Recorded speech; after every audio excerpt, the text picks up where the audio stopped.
Hi friends, నేను శ్రీనివాస్. ఈరోజు FA 2లో నుండి అకౌంట్స్ ఫ్రమ్ ఇన్కంప్లీట్ రికార్డ్స్లో నుండి ఇంపార్టెంట్ క్వశ్చన్ని సాల్వ్ చేయబోతున్నాను. సో అది క్వశ్చన్ నెంబర్ 7 అండి. ఇది చాలాసార్లు ఎగ్జామ్లో కూడా అడగడం జరిగింది. సో క్వశ్చన్లో మనకు ఏమి ఇచ్చారో చూద్దాం. Swami keeps his books on single entry system. His financial position. So financial position మనకి ఇవ్వడం జరిగింది. ఇందులో cash in hand, bank overdraft, stock in trade, bills receivable, bills payable, debtors, furniture, motor van, plant, so వీటిని ఇవ్వడం జరిగింది. So during the total drawings during the year 7,200. He introduced further capital 6,000.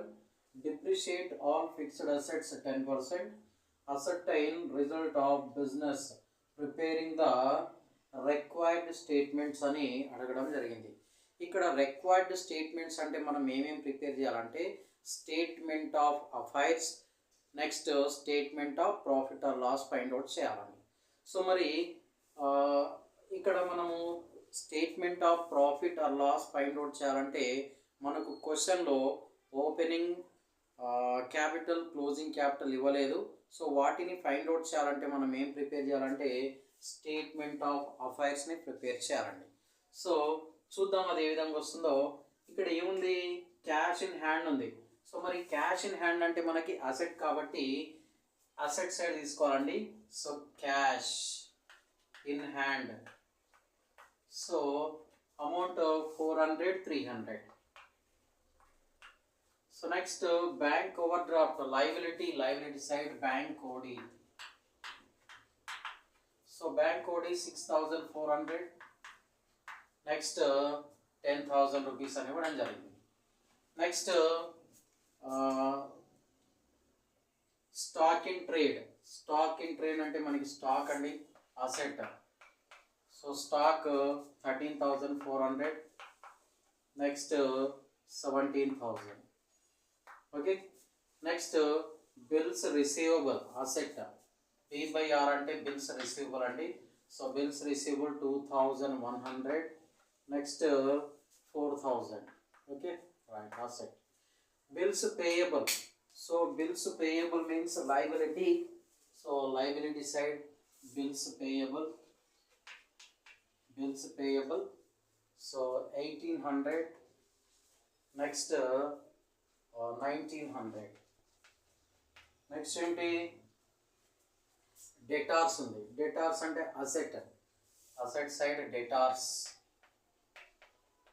So debtors value మనకి 41,000 ఉంది. తర్వాత 63,000 rupees ఉందండి. Okay. Next furniture. So furniture, motor van, plant, వీటిని మనం fixed assets అంటాం. వీటిపైన మనకి డిప్రిసియేషన్ 10% అడిగారండి. సో కాబట్టి దాన్ని ఏ విధంగా చేయాలో చూద్దాం. ఫస్ట్ ఫర్నిచర్ అని రాసుకుందాం ఇక్కడ.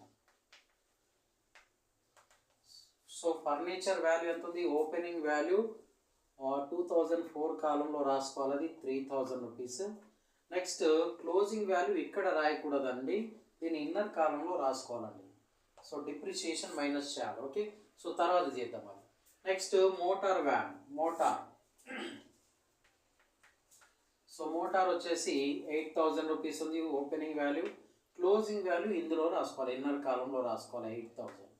Next plant. సో 20,000 ఉంది ప్లాంట్. సో ప్లాంట్ ఇక్కడ 20,000 రాసుకుంటాం. క్లోజింగ్ వాల్యూ ఇన్నర్ కాలంలో 20,000 రాసుకుంటామండి.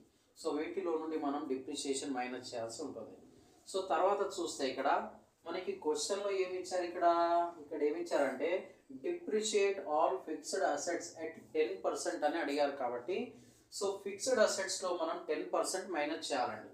సో ఇక్కడ ఏముంది, ఫర్నిచర్ మైనస్ డిప్రిషియేషన్ 3,000లో 10% ఎంత, 300 అండి. 300 మైనస్ చేస్తే మనకి 2,700. ఇక్కడ అవుటర్ కాలం రాయాలి, 2,700. Okay, right.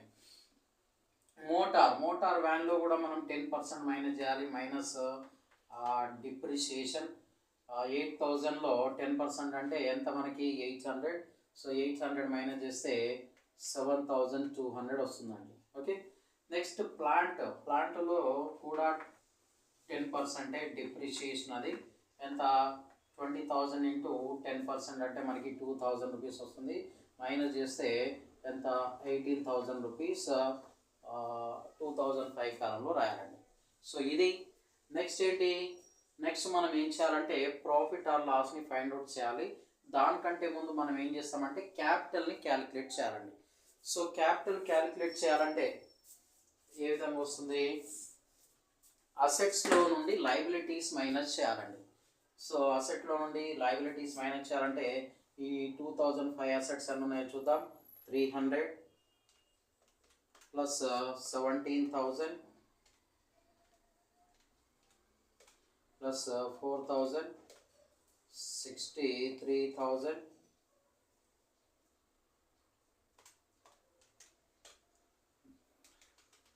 300 plus 17,000 plus 4,000 plus 63,000, next 2,700, next 7,200, 18,000.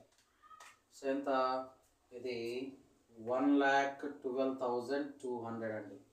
Okay, so same value ఇక్కడ రాసుకుంటాం. 1,12,200లో నుండి ఈ పైన వాల్యూస్ మైనస్ చేయాలి. మైనస్ 10,000 మైనస్ 1,900 మైనస్ చేస్తే మనకి ఎంత వస్తుంది 1,03,000 అండి. సో ఈ బ్యాలెన్సింగ్ ఫిగర్ని మనం క్యాపిటల్ అంటాం. సో తర్వాత ఏంటి 2004 వాల్యూస్ చూస్తే 400 plus 13,400 plus 2,100 plus 41,000 plus 3,000 plus 8,000 plus 20,000. So total వచ్చేసి 87,900 అండి. సో సేమ్ వాల్యూని 2004 కాలంలో లయబిలిటీ సైడ్ రాయాలి 87,900.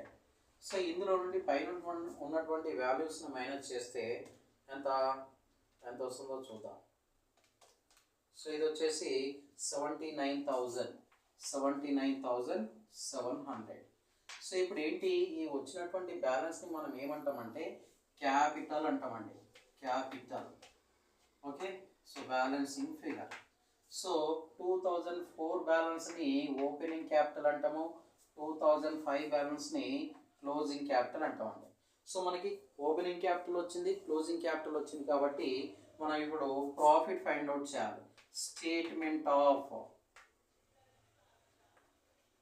Profit or loss. So statement of profit or loss find out చేయాలంటే ఫస్ట్ మనం ఏం తీసుకోవాలి, closing capital.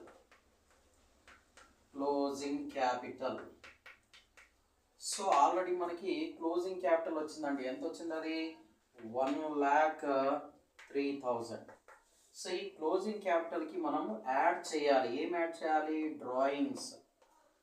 So drawings value add చేయాలి. మనకి క్వశ్చన్లో డ్రాయింగ్స్ ఉన్నాయా, total drawings during the year 7,200 అని ఇవ్వడం జరిగింది. సో 7,200ని మనం యాడ్ చేయాలి.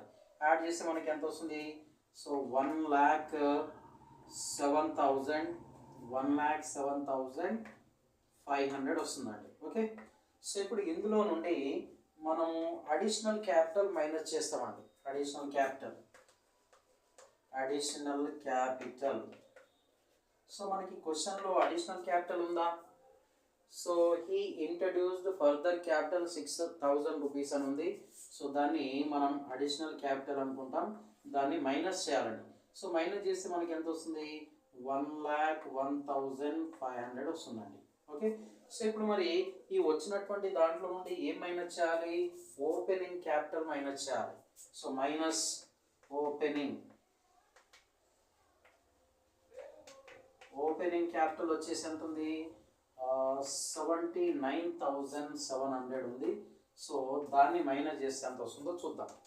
సో 1,01,500 మైనస్ 79,700 మైనస్ చేస్తే మనకి 21,000 21,800 రూపీస్ వస్తుందండి. ఇది plus figure. So plus figure వస్తే మనం ఏమనుకుంటాం అంటే ప్రాఫిట్ అనుకుంటామండి. ఓకే, సో మనకి వచ్చింది ప్లస్ ఫిగర్ కాబట్టి దాన్ని ప్రాఫిట్ అనుకుంటాం. ఒకవేళ మనకు మైనస్ ఫిగర్ వచ్చిందంటే దాన్ని లాస్ అనుకోవాలండి. ఓకే, సో ఇది ఇంపార్టెంట్ క్వశ్చన్ నెంబర్ 7 అండి. సో నా ఛానల్ మీకు నచ్చినట్టయితే లైక్ చేయండి, షేర్ చేయండి, సబ్స్క్రైబ్ కూడా చేసుకోండి. మీరు సబ్స్క్రైబ్ చేసుకున్నట్టయితే నేను అప్లోడ్ చేసేటటువంటి వీడియోస్కి సంబంధించినటువంటి మెసేజ్ మీ ఫోన్కి వచ్చేటటువంటి అవకాశం ఉంటుంది. కాబట్టి తప్పకుండా మీరు సబ్స్క్రైబ్ చేసుకోండి. Okay, so thank you so much.